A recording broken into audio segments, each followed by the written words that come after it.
दोस्तों नमस्कार, मैं सुनील कुमार यादव आज आपके सामने ओलंपिक खेलों की किस प्रकार शुरुआत हुई, कहाँ से शुरुआत हुई, क्या दंत कथाएँ हैं, क्या परिकथाएँ हैं, क्या अवधारणा है, इस संदर्भ में आपसे बात करना हूँ। दोस्तों, जैसा कि आप जानते हैं कि ओलंपिक खेल 776 ईसा पूर्व यूनान से प्रारंभ हुए। ओलंपिक खेलों का एक सूत्र है, एक सद्वाक्य है, ऑल्टियस, सीटियस और फोर्टियस। ये यूनानी भाषा के शब्द हैं जिनका हिंदी में शाब्दिक अर्थ यही है, और तेज, और ऊंचा, और बलशाली। दोस्तों, ओलंपिक खेल जो हैं ये यूनान से प्रारंभ हुए। यूनान में खेलों को एक धर्म के रूप में देखा। यूनान के लोग इतने उत्साहित हुआ करते थे खेलों को लेकर कि जब भी अगर खेल होते थे तो वे अपना सारा कार्य छोड़कर खेलों में लग जाते थे। यहाँ तक कि यदि युद्ध भी होने होते थे तो वो युद्धों को भी टाल देते थे, पहले खेल खेलते थे और उसके बाद युद्ध के मैदान में जाते थे। दोस्तों, इससे पता चलता है कि यूनान में खेलों के प्रति लोग कितने जागरूक थे, खेल को एक धर्म के रूप में देखते थे। यूनान के दक्षिण पश्चिम जो भाग है वहाँ पे एलिस नामक नगर था, जहाँ एल्पियस नामक नदी बहती थी।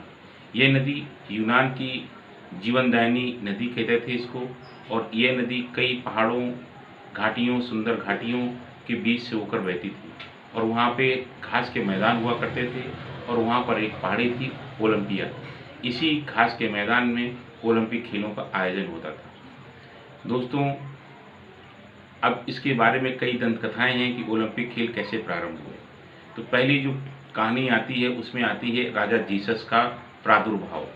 राजा जो जीसस थे ये यूनान में एलिस नगर जो है यूनान में, वहाँ पे कोलेड्रिया और एल्पियस नदियों के संगम के बीच में ऐसा कहा जाता है कि जो राजा जीसस थे वो कोलेड्रिया और एल्पियस नदियों का जो संगम है वहाँ पर प्रकट हुए, और इतने क्रोधित थे कि इनके क्रोध के कारण वहाँ पर धरती, जमीन जो थी फट गई। इनके क्रोध को शांत करने के लिए इनके पुत्र हरक्यूलिस ने लोगों के साथ मिलकर, वहाँ की जनता के साथ मिलकर वहाँ पर एक मंदिर का निर्माण कराया, और अपने पिता के क्रोध को शांत करने के लिए जो वहाँ पर खेलों का आयोजन किया। इस प्रकार एक ये कथा आती है कि हरक्यूलिस ने अपने पिता के क्रोध को शांत करने के लिए, जो राजा जीसस थे, उनके क्रोध को शांत हुए और ओलंपिक खेलों का आयोजन हर 4 वर्ष के बाद प्रारंभ होने लगा। दूसरी दंत कथा एक आती है हेराक्लीस की। हेराक्लीस जो था एक बलशाली व्यक्ति था, और उसके बुरे कर्मों की सजा, जो उसने कुछ गलत कार्य किए होंगे, उसकी सजा के लिए एलिस के राजा एंजल्स ने उसको वहाँ के जो तबेले जहाँ पे घोड़े और घुड़साल, हाथ जो भी बांधे जाते होंगे, हाथी तो यूनान में मिलता नहीं था, लेकिन जो तबेले थे उनको उनकी सफाई का कार्य नियुक्त किया गया, और उससे ये कहा गया कि एल्पियस नदी के पानी से आपको उस तबेलों को साफ करना है। हेराक्लीस जो था बहुत मेहनती था, बहुत अपने कार्य के प्रति लगन थी उसने ये कहा कि ठीक है, मैं तबेलों को साफ कर दूंगा। शर्त ये रखी गई कि यदि आप तबेलों को साफ करेंगे तो आपको संपत्ति का 10वां हिस्सा मिलेगा। हेराक्लीस ने बड़ी मेहनत के साथ में, बड़ी ईमानदारी से एल्पियस नदी की धारा को मोड़ दिया और तबेलों के मध्य से निकाला। परिणाम क्या हुआ? तबेलों की सफाई हो गई और उपजाऊ भूमि भी तैयार हो गई। इससे राज्य की आय बढ़ गई।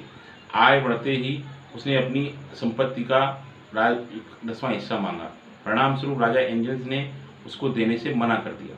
इसके से क्रोधित होकर हेराक्लीस ने राजा को मार दिया और वहाँ का राजा बन गया। अब राजा बन गया तो उसको पश्चाताप हुआ।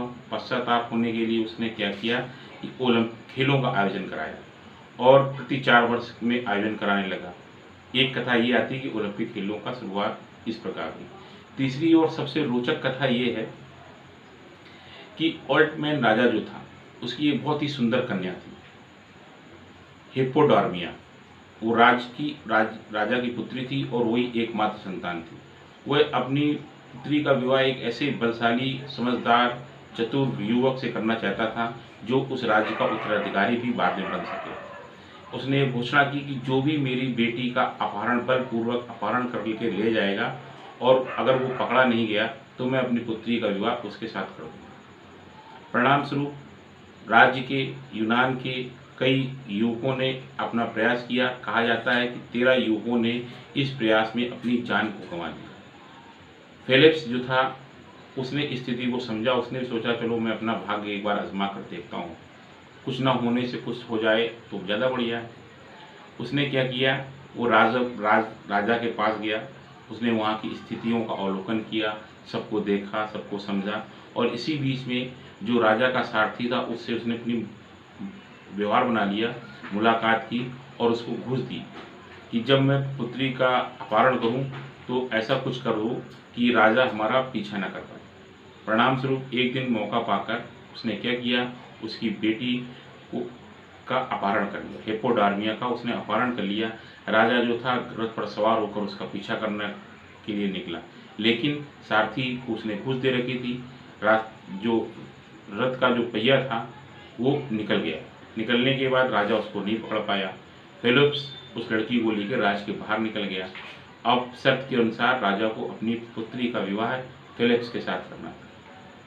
फेलिक्स भी जानता था कि यदि मेरा विवाह हो गया तो मैं इस देश का राजा बन जाऊंगा और शर्त के अनुसार राजा ने अपनी बेटी का विवाह फेलिक्स के साथ कर दिया और वह यूनान का राजा बन गया। राजा बनते ही उसने अपने देश में खेलों का प्रारंभ किया और ये खेल 884 ईसा पूर्व में हुए। इससे पता चलता है कि जो प्रथम ओलंपिक खेल 776 ईसा पूर्व माने जाते हैं, ये उसके पहले भी आयोजित होते रहे। यूनान में खेलों का जो ये प्रादुर्भाव हुआ, ये आज पूरे विश्व में ओलंपिक खेलों के नाम से जाना जाता है। अभी जो इस वर्ष हम अब होने थे ओलंपिक खेल जापान की राजधानी टोक्यो में, लेकिन दोस्तों आपको पता है कोरोना वायरस की वजह से ये खेल 1 साल के लिए आगे बढ़ा दिए गए। अब ये खेल 2021 में जुलाई और अगस्त में टोक्यो में आयोजित किए जाएंगे।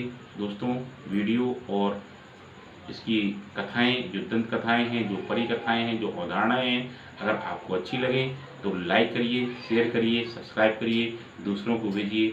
जय हिंद, वंदे मातरम।